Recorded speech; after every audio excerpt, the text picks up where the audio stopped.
we're home. We're gonna see our kids. Is anybody here? Yeah, you're about to home. We're here. Oh, I just realized I still have my hospital shoe covers on. Since I witnessed a surgery today. I can get covered tomorrow. Oh, nice shirt. Hey. Hello. Hi. Congratulations. Thanks. Thanks.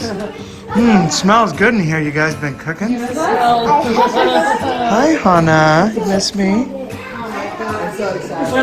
When you texted, she's born. So how long? I was like, she's born. The kids are freaking out. She's born. And then like 5 minutes later, never-ending question. Like, sorry guys, that's all she said. She's born. How long is she like a million badges and a million bracelets. Oh my gosh. Yeah, we don't know how long she's going to be there, David. Yeah, we don't know how long she's. Could be several days or could be like 2 weeks. We don't know.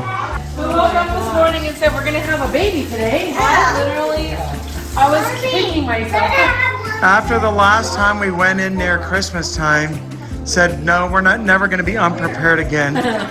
Here we are going to a routine appointment. I literally, okay, this morning, I only had like, you could tell, this is almost full. I had like that much. Because I was like, oh, I'm going to have my biggest side bowl. I'm just going to have a little bit of that shake. And then I didn't put a granola bar in my backpack, nothing. And then I took everything out of my backpack right before I got out. Because I was bringing this skateboard for her son, and I didn't want to carry it for some reason. So I was like, I'll just take everything out of my backpack and put her son's skateboard in.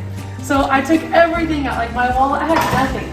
And all of a sudden, they're like telling us to go up there, and I was just like, why did I take everything out of my backpack? I could have had a granola bar, like I could have had something.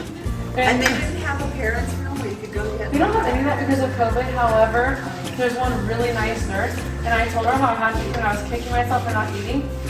And she comes back and she's giving me like crackers, a sandwich, and juice, and she's like, eat. And I was like, you are so nice. I opened it. Well, we have food for you. Don't worry. We're hungry. We just need to heat up the sauce and the rice. Nice meat. And no more cookies until. And you guys didn't get to go to basketball today. I know. They eat the cookies as fast. They were. They said we could do it tomorrow. I haven't had anything since that taco at Taco Bell. Okay, so this is the full story of what happened today. Because I don't even think my YouTube video that I tried to film captured really exactly what happened, because it was kind of chaotic and it was kind of like a surprise, obviously. Okay, so basically, we go in for our regular appointment with the doctor. She listens to the heartbeat, and then it's fine. She says, baby sounds good. And then we say, we're probably gonna have a C-section, but we have an appointment in 2 weeks to still check one more time and decide if it's a C-section or not. And that's gonna happen in like 2 weeks. And I was like, well, when that appointment happens, when do we decide what the date's gonna be? Because are you just gonna say come in tomorrow or what? Because I just wanna plan how everything's gonna go for us. So she's like, no, we'll have the person at the front desk like talk to you guys. So in the meantime, we get up now and I see like something on the little cloth. And I thought maybe because like when you're pregnant, you have to pee really bad sometimes. I actually thought she might have like peed her pants a little bit. And I could tell she was a little embarrassed. And so she like took the little cloth on the thing and she kind of like crumpled it up. And I was like trying not to, like, I don't want to make it awkward. So I didn't like try to look at it, you know. But obviously I saw it. And so then she's like, I need to go to the bathroom. And I was like, okay, you know. So she was going to go to the bathroom. So I'm just right around the corner here because it's like the office, the room, exam room, and then like there's a little table or the reception area, and then there's a bathroom around the corner. So I'm at the front and I'm talking to the lady. I said, we're supposed to schedule a C-section. And she's like, oh, so-and-so from so-and-so, they're gonna call you. I was like, well, who are they gonna call? Are they gonna call me or my surrogate? Because they need to call me. And then she's like, I don't know, are you on the thing? And I'm like, I don't know. So she's trying to check to see if they're even allowed to call me. Because I'm like, I'm the one that needs to be picking the day, not you guys. You know, I should be involved in this. In the meantime, I hear, Christy, I'm bleeding. And I'm like, what? And so I go right around the corner and it's Stephanie. I'm like, what? And she's like, I'm bleeding. And I'm like, oh my gosh. I was like, well, how much? And she showed me her underwear. I was like, oh my gosh. So I'm like, okay. I was like, well, hang on, just hang on. So she's just sitting in the bathroom, standing there. And I was like, we need to get the doctor back over here because she's bleeding. And they said if she has any bleeding at all, obviously you're supposed to go right in. So I'm like, well, you know, we need to talk about this, right? I didn't know how much it was. So then we go into a room. They're like, well, let's have you go to this room. So they find some random exam room, and we go there. And like, Kimberly had pants on, these cute pants she had on. with shoes, and there's like a pile of blood like on the floor. So I mean, she's obviously bleeding a lot at this point. So they have her like sit down in a wheelchair on a little pad or whatever. So they tell me to just take her over to the hospital in the wheelchair. That was the first thing they said. They told you to take her? Yeah. And I was like, I'm sorry, what are you talking about? Say, do I look like the nurse here? No. Hold on, here's my tag right here. I got nurse Kristine. They're like, do I just push her over? They were just acting like it was no big deal in some ways. That was you were before in the doctor clinic. came. Yeah. And the clinic's right next door to the hospital. Yes. And so Okay, I was like, I don't even know where to go for this. Like, I don't even know like the way to go. I'm still new at this whole facility, right? Plus, I was like, my back is hurt. I can't do any pushing or pulling at all. So I said, can anyone help me? Well, now suddenly we have a whole team helping me. So there's like a couple people that are with me. So we get to go in this special. They have a cross path that's just By for yourself or doctors. was Matt there? He couldn't come. Okay, so just you. Yeah, so I'm just up there with myself. So I'm kind of like, oh my gosh. I was like, I better call my mom. So I called mom. Yeah, you And I better. texted Matt, and I'm like, I think we're having our baby today. Like, I didn't say we are for sure, but I was like, I think. I mean, like, you know, you probably are, but you never want to say for sure. So, because we were still talking, like, are we really going to have a C-section? Like, we're not sure. Like, what might happen? Like, all the different options. So the doctor said it would probably be the safest thing if we just have a C-section. The safest thing for both of you. Okay, because maybe one of you will be okay, one of you wouldn't be okay if we didn't have a C-section, but we don't know. But the known fact is, if we have a C-section, it's probably the safest for both, just given that there are some problems going on. So that's kind of where we were at anyway. So we go to the emergency department, because I guess that's like what you always have to do still. And I'm just like, don't separate us. And I'm like checking in, and then I see her going, and I quickly check in, and then we go and everything. And then we go to a triage room. They set us in this one room, and at first I thought like, oh my gosh, are we really gonna have us just sitting here again? Because there's this little waiting room that's it's in labor and delivery. It's not in where everybody else is. So I was afraid that we'd just be sitting in this room, but this nice nurse comes in, and sure enough, it's this great nurse named Kelsey that we had last time. Oh wow. And she was Well, so what's her name sweet. after her baby? Your baby. She wants us to name yeah. baby Kelsey. She does. And she was so happy to see us. She gave us a hug, and she was like, just remembered everything we told her last time. How are your kids? Like, she was so sweet, because she just remembered all the details about everything we talked about, because we saw her over Christmas and we were already staying in the hospital then. So she takes us over to this other room, and she's like, I'm so sorry. This room is dirty. There's been one of the beds used, but we need to get you in a bed right now, so just go to the other bed. And so we just go to the other bed. We didn't really care. And then, so our surrogate's there, and then they start doing IVs. They put IVs in both of her arms, and then they're just kind of like, it just starts going kind of fast. Like, in a way, it felt slow for a minute, but then Kelsey says, she's talking to me a minute, and that's why I told her I was hungry, and that's when she brought me food. But in the meantime, 3 other nurses come in, and an anesthesiologist comes in, a different doctor comes in and tells us that our actual OB that we just saw is going to cancel all her patients or have someone else see them, and she's coming to do the C-section herself. So that was kind of cool, because she came over right away to do the work herself, which is crazy, because also it was definitely her lunch break time at this point, because we were one of her last patients. This lady said she delivered 9 babies in one day, like a few days ago. Oh wow. And a handful of them were like emergencies and stuff. I'm like, Well, there's a full moon. Is there a full moon? Maybe that's why. Yeah. So yeah, she was telling us about her 9 baby delivery day, just like during our appointment. Yeah. Wow. So I mean, we were having a nice appointment with her. She gave me a lot of information. It was really helpful. I was excited because I was like, okay, we're gonna have a date, you know. So we're in this one particular room, and they basically take her on that exact bed, and they just decide to wheel her out, and they're like, we're gonna prep you right now. They just suddenly start moving really fast. I think it's because our doctor came over and she was ready to go, and she wanted to move fast, and she probably knew it was actually serious. So they wheeled her into a room, and then they put me in basically the recovery room, but there was nobody recovering in there. So there was a handful of beds in the recovery room, and then a bunch of like actually like desks and offices and like papers.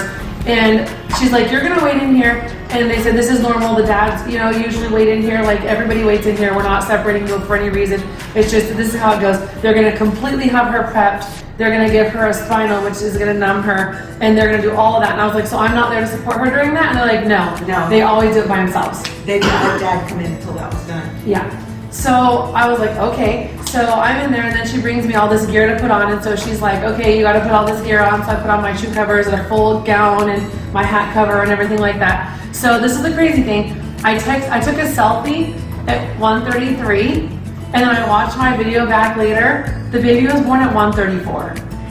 That's how fast it happened. So I go in the room, And Stephanie's laying there, and I'm holding her hand and stuff, and like literally, I could hear them like doing the C-section, or like here, I could hear them talking, and I heard them say like head out and like body out or whatever like that. But it literally, when they said they were starting compared to where I got in there, it was so fast. I could not believe how fast it was, and it honestly seemed kind of violent. And I really felt bad because I would never want to have a C-section after like being in there. But anyway, I was just like, this does not seem fun. So anyway, I didn't actually watch the C-section take place. I probably could have because there was just a curtain there, and I could have looked, and they didn't tell me I couldn't look, but I also was just like, I don't know if I want to look. And then I thought they were already done, but then, because it had been a little bit. Yeah. And then I said, I think they're almost done. And then she's like, oh, we're almost done. We're just cleaning you up still. Like, so they were still working on her. And it was just kind of weird because like I could smell a smell of like burning skin because I could tell they were cauterizing and things. Like, I was like, oh gosh. It's kind of a gross smelling smell. Well, it's just a smell of you when you know what it is. You're like, oh gosh, because you think it like would hurt. That's all. You know. But anyway, so it was kind of weird like that part. But in the meantime now, they take the baby out and they put the baby in a plastic bag and they Wait, you put her in a plastic bag? Yes. And the I hope plastic they bag. cover her face. No, apparently. That's the first thing I thought when she told me. No, they covered the whole baby, including her head, in a plastic bag. Because it's long. No, and it's like a little plastic bag that's meant to help keep the baby warm, I guess. Because our baby is born at 34 weeks, she's a preemie. So they put her in the bag, it covers her whole body. They kept her in the bag the whole time. And then they just like opened it a little bit to like check her a couple times. So she's basically in the bag the whole time. And there was at least 15 people in the room. Like there was a ton of people. They called the people from Children's Hospital so fast. They came over so fast. So we had the highest like neonatologist, whatever it's called, the highest guy. Yeah. He was there. They had a couple different like doctors and other nurses and tons of people. There's like a ton of people in there. But at the same time, I was feeling extremely torn because I'm holding our surrogate's hand, trying to be there for her. And with this hand, I have my phone, trying to see the baby. And like, cause I'm human. Like I care for her, but I care for Your kid her. over, she's like, hey mommy, what was happening? You're like, sorry, couldn't see. Some of my video is honestly horrible because all you can see is the back of the doctors. Because I just, there's just so many doctors. Yeah, the great thing is actually there is a ratio in California. The nurses can only have 1 or 2 babies, and in other states, our nurse is telling us there's not a ratio, there's not a limit. So they can have 4 babies or even more, and she said it's really hard to take care of them. But when you have a limit of only 1 or 2 babies per nurse, it's really nice because she said if your baby's crying, she can actually go in there and hold it. She can feed it and take care of it. Taking care of 2 is like pretty easy, 1 or 2 per nurse, which is nice. So anyway, once they realized the baby was fairly stable, like she cried right when she was born, which was great. She cried, so I could hear her cry, but I couldn't see her because she Is was she a over there. soprano or an alto? I don't know. I was listening for that and I couldn't tell. Anyway, she was behind the curtain, so I couldn't see her at first. I was just waiting for them to bring her over, and they didn't even do anything like show her to us or anything because they were just so worried about just getting her to the bed and checking her. Because they want to make sure she's going to be warm and breathing and turn pink. So they were checking her and doing all the things so that they had her in the little bag. They kept her in the plastic bag, and then they put her in a little incubator that was on wheels, and then they transferred her immediately to Children's Hospital, where they have a really high level NICU. So we didn't even get to be with the other babies, even though they have like NICUs and stuff like that. We had to go to Children's Hospital, and that's where we You were. didn't have to. You got to. We got to. You were blessed. This is true. Yes, She's we're lucky that it she's in happened the there. best Oh yeah, hands. Oh, yeah. I think we'd be like, Oh, yeah. or something. If this had happened at home today, that would have been crazy. I can't imagine it being at home today because our appointment, I will have to look at my phone clips to see what time I took some of the videos I took. I'll have to look back.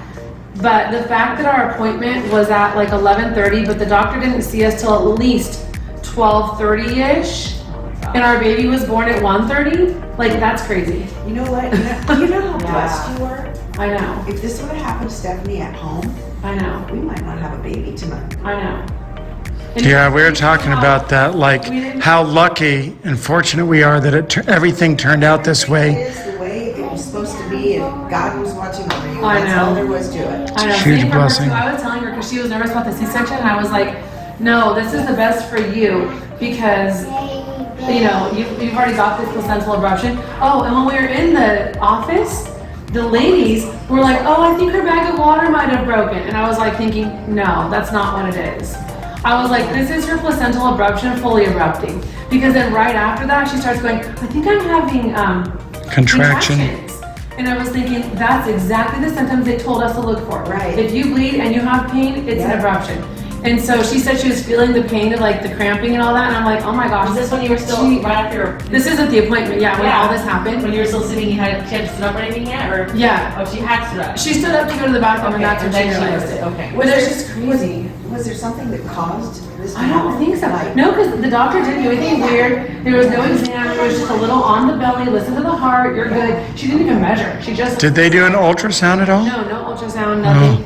Which is it's so crazy too because so then yesterday we had a doctor's appointment. We had an ultrasound. We had all these things, and that's when they did the 4D ultrasound, which is crazy because it was the day before she was I born. know. And they told us how she weighed 6 pounds 9 ounces. They were like guesstimating, That's obviously. why I was wondering, didn't we already know how much it is? Why are we guessing? Yeah. I knew it was We over already 6. know. But That's why I'm sometimes like, they were yeah. saying they could be really off in the ultrasounds. They're pretty. And they could be really accurate, off. But you know what? The lady yesterday, well, again, we were at the highest high risk. She was telling us, she was very confident, and she was like, we're never wrong with a few different things. She said, like, the gender, she's like, we're never wrong. Because when I told her that they told us it was a boy after they told us it was a girl, she's like, was that here? She was like shocked. And she's like, that never happens here. We are never wrong here. And then all of a sudden she does her 4D thing, and I'm like, oh my gosh. And then she said 6'9". So when all of the doctors and nurses, we were all guessing the weight over in the children's hospital, I was like, well, she was 6'9" yesterday, so I'm just gonna say 6'10" because she probably gained an ounce. Oh yeah. And then I was right. I was so big. happy. So anyway, so they put her over there, and then they checked her sugars, and the sugars are supposed to be over 50, but they could be way higher, like 100 or 250. But our baby sugars were at 29. So they did a little heel prick to test her blood sugar, and then they gave her some milk, and she drank a bunch of milk actually, but then her sugars only went up to 33. So then they did IV in her arm, and then they're giving her some sugar. This is the crazy thing. She literally did not cry. She had at least 3 heel pricks. She had an IV. She didn't cry for the IV. I don't know how she didn't cry, because I feel like they were dating around and having trouble finding it too. She's a tough girl. She is a tough girl. What'd you say, Zach? She's gonna what? Like how we tackle each other. Like Oh, gosh. She's a survivor. She is a survivor. She's gonna be taking. Maybe several years from now. I'm just saying. I feel like black and blue here. They already said she's feisty. A lot of nurses have said, oh, she's feisty because She's gonna wear a little tutu and attack the brothers. that's true. She couldn't open her eyes. Like her eyes were literally like sealed shut. And they said partly it is she just doesn't want to open them because it was so dark in the womb and she's just so early that she's not ready to open her eyes yet. But they, I guess, really wanted to look at her eyes to make sure that they were okay. Yeah. I guess. But they like kept like getting her to suck on her fingers, trying to get her relaxed, and then peeling her eyes open. And she literally like they couldn't get them open. Like I felt so bad. So like that does not look fun. Well, she opened her eyes when she was like 5 hours old or so. At some point, but in the beginning, they're just wrecking her eyes, like ripping them open. I just felt so bad because I could see how they were like stuck together, sort of. It was really weird. But Yeah, it's crazy I know. how our babies are like only a day old. I'm only 5 years They're old. a day old and they're already torturing I her. know. but I brought something to show you guys. Okay. Oh my God! What the heck? This is a diaper. Are you Oh my kidding? gosh. Our baby is actually too big for this diaper. This is a nano preemie diaper. Wow. They gave her a tiny pacifier, and they said like she'll graduate to the next color, which is green, when she gets like a little bigger, you know. But so we have this cute little pacifier that she has. But I brought this home to show you guys because it's literally such She's a a tiny little big little for that, isn't diaper. She's a little bigger than this, but she's definitely small. When I picked her up for the first time, I couldn't believe how light she was. Because all your kids are like 4 pounds more. They're like bowling balls, and she's like a softball. She's small, like her head is really tiny, and she looks just like Owen. I was like, who does she look like? And I showed the nurse the picture of Owen as a baby, and she's like, oh my gosh, she's got the same chin and his same chubby cheeks. Her nose is a little more petite, but she was like saying how she looked just like Owen as a baby. All your You're kids so have had the cute. cutest chubby cheeks, so I'm glad she does too. Yeah. When we found out we are like having her today, we are in Taco Bell just finishing up. I know, none of us were planning on this. Like, I didn't wear makeup. I didn't bring anything necessary with me. I had like this tank top on because I was planning on going to the gym, and I was like, oh, it's fine. Wow. And I'm like, well, I guess we're having a change of plan. And then they're trying to see like our surrogate, has she eaten anything? Trying to find all that out, you know. And mommy, Yes. first when our baby was born, I was trying to convince Daddy to lift his fucking foot huge bulky tires on it, and they're going to be so long. So you're trying to convince You Daddy wanna to know lift his something truck. that he said that's a little better actually? I was in the kitchen making orange chicken earlier, and he comes up to me and he goes, Hee, when should I give the baby the purple and pink truck? And I said, oh, that's so sweet. You should give it to her. Oh, he's embarrassed now. You should give it. Oh, okay, good boy. I didn't know. And I said, you should give it to her when she gets a little older so she can crawl. And he's like, oh, she can crawl already. I'm like, no. Like after 6 months or so, then she might start moving around. No, I could crawl right when I was born, so she can too. And I was like, okay. Give it to We her also tomorrow. have a NICU camera, so we have a password and all that, and so we can watch the baby any time of day, all day long. What did you want? You're ready for her. She's gonna Did you love find that that. truck for your baby sister? Yeah. Okay, I forgot an important detail. So after the whole thing, we're over already in Children's Hospital. They come to tell us our surrogate has COVID. Oh my gosh. Not really. Yeah. But like I was like, what the heck? But she was sick like a week ago. She told me she was sick like a week or so ago. And I was like, do you have COVID? And then she's like, no, or I don't think so, or whatever, you know. And I was like, okay. She's like, no, good vibes only. I was like, it's fine, it's fine. I was like, take your vitamin C, whatever. So it's been a little while, and she actually seems like she's better. Yeah. Compared to like what she said. Still contagious. And I thought she had a negative test, but then they did a test that was positive. Isn't that weird? Yeah. And so then, because of that, they're acting like our baby could somehow have COVID, and they're saying how they're seeing more and more babies that like somehow have COVID when they come out. I don't even get it. And they acted like they were giving our baby a COVID test, but then they said they didn't, even though I saw them do it. So I'm really confused on what that was. But now because of that, even though we're all negative, just because she had it, every time the nurses come in, they have to wear like different gowns, and they completely throw them away. And we even have to wear them ourselves with our own baby. It doesn't really make that much sense because we're already masking as it is. Luckily, a couple days ago, I said to myself, I should order our car seats. Yes. Which came today while you were gone. I was so It's a excited. pile of big boxes. I gotta go see what came a out. bunch of stuff that came. But now we all know the birth story, pretty much all the details. It was crazy. Definitely unexpected, a little wild. It was crazy. I was just like, what is happening? But And it she's was all healthy. so fast that I was like, did that really just happen? Because it was so fast. Everything was just like, Did they oh my give God. you an expected time to leave? They don't know when she'll be able to come home. So we'll just plan. They said there's going to be a doctor giving us updates each day, so. Yeah. So she Yeah. has to have milestones, but the one nurse was like, she's so much healthier than almost all the other babies in this place right now. And she said it was such a dream for her to see our baby because she was so healthy compared to who she usually sees in the hospital. And it was just so nice for her to see our baby. She just kept saying how good she looked and, you know, Yeah, because so. most of them they get micro preemies. Yes, a lot of the babies are very, very tiny. You could tell there's a lot of babies. There's like 30 other babies in there that are just Wow. really It's like unhealthy. see-through. So we're really lucky for sure.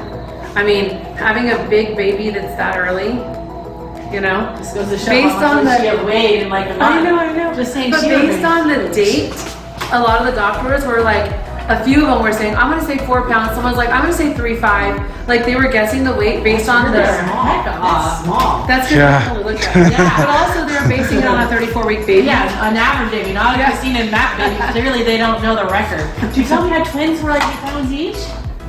I Just did. saying, that's Mhm, there they are. crazy. That's like 16 pounds. 7'5" and 7'12". I know. So yeah, that's the story. Hopefully like it too. you That's a guys wonderful- enjoyed it. it's a wonderful story. Yeah, I love that. We're just glad she's healthy. Okay. So.